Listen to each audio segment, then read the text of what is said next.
Assalamualaikum warahmatullahi wabarakatuh. Salam sejahtera bagi kita semua. Teman sahabat Buana Channel yang berbahagia. Semoga sehat, bahagia, sejahtera, tidak kekurangan suatu apapun. Mungkin teman-teman tidak sabar ingin mendengar lanjutan dari sejarah Kadipaten Gendingan. Pada episode keempat ini, kami akan memberi judul lolosnya Sang Adipati Kertonegoro dari kepungan pasukan Kompeni Belanda. Selamat menyaksikan lanjutan kisah sejarah Kadipaten Gendingan berikut ini.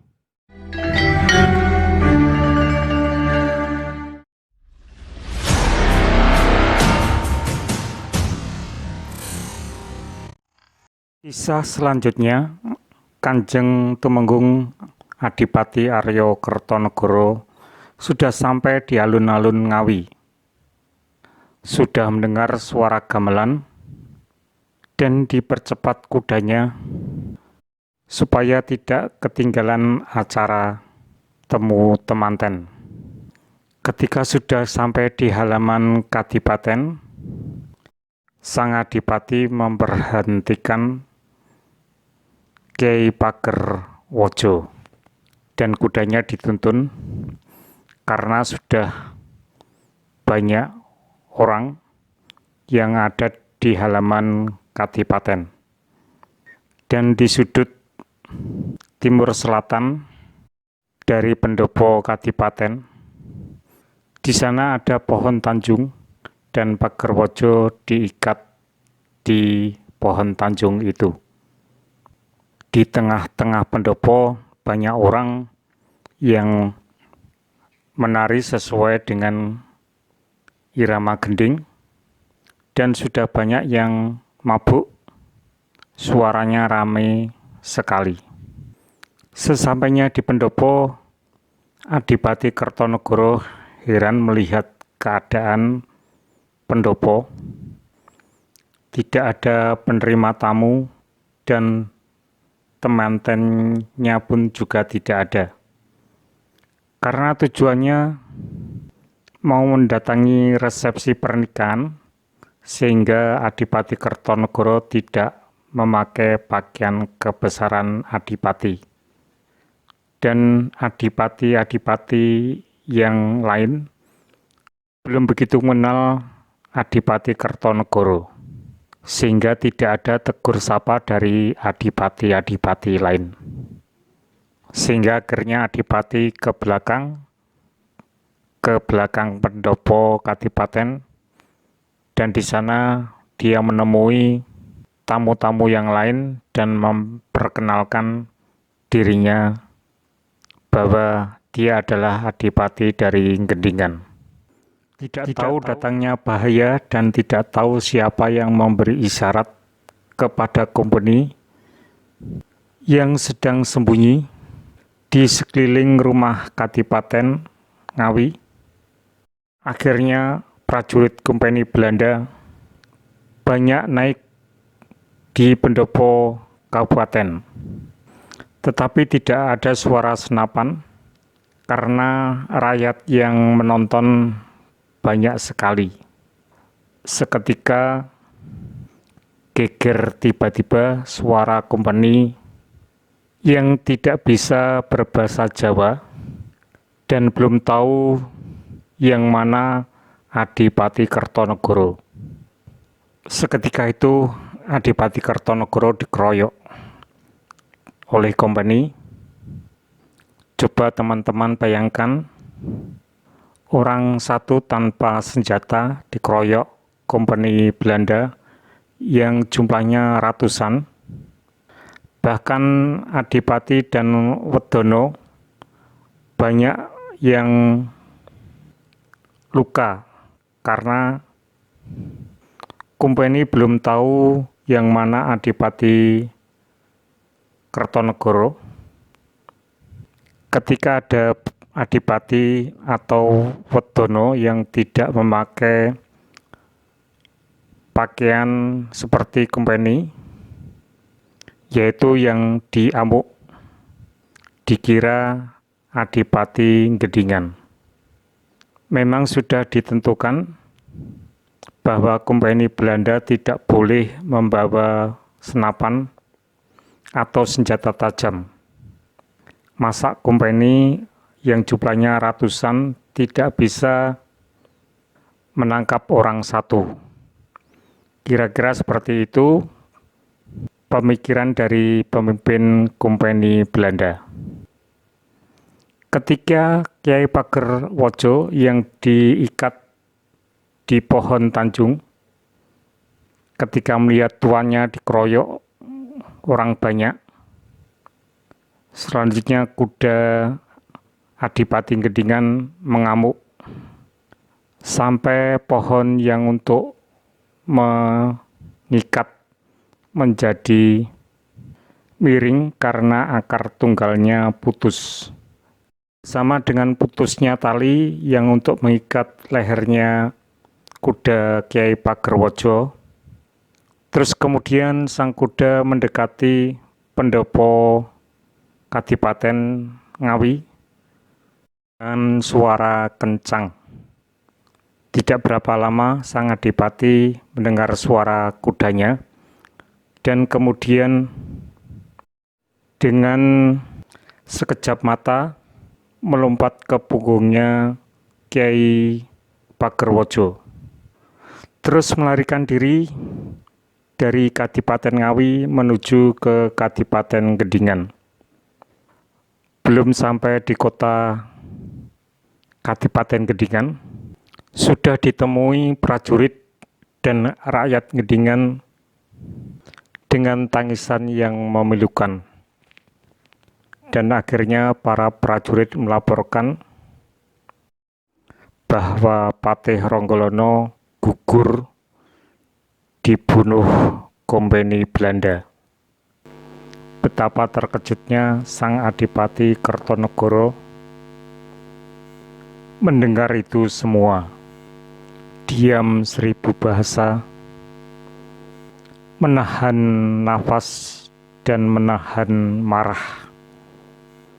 Dadanya tersengal-sengal, netranya nanar. Dalam hatinya bertanya, siapa yang berani-berani memberitahukan letak kesaktian dari Patih Ronggolono. Tetapi kata-katanya tidak bisa keluar dari mulutnya, sehingga suasana menjadi hening.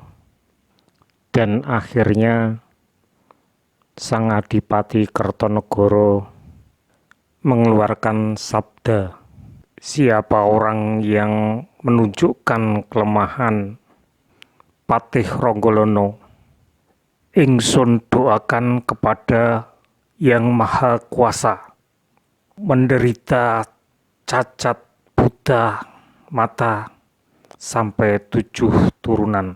Orang-orang yang ada di sekitar sang Adipati hanya bisa diam. Tidak ada yang berkata, seperti menahan nafas mendengarkan sabda perkataan sang Adipati. Suaranya gemlegar seperti kilat menyambar di musim kemarau. Setelah itu rakyat disuruh kembali ke rumahnya masing-masing dan Adipati mengungsi keluar kota Kadipaten untuk menyusun kekuatan kembali. Sabdo Pandito Ratu Tan Keno Wolawali mesti rejuhi, yang artinya sabdo Pendito Raja tidak bisa kembali, pasti terkabulnya. Kenyataannya tidak beberapa lama orang-orang sama tahu bahwa Gurmito akhirnya berjalan dengan tongkat dan dituntun oleh keluarganya, padahal sebelumnya masih tampak sehat dan umurnya belum begitu tua. Dan Gurmito juga kaya mendadak. Maka orang banyak akhirnya memperkirakan bahwa Gurmito lah yang membocorkan letak dari pengapesannya Patih Ronggolono.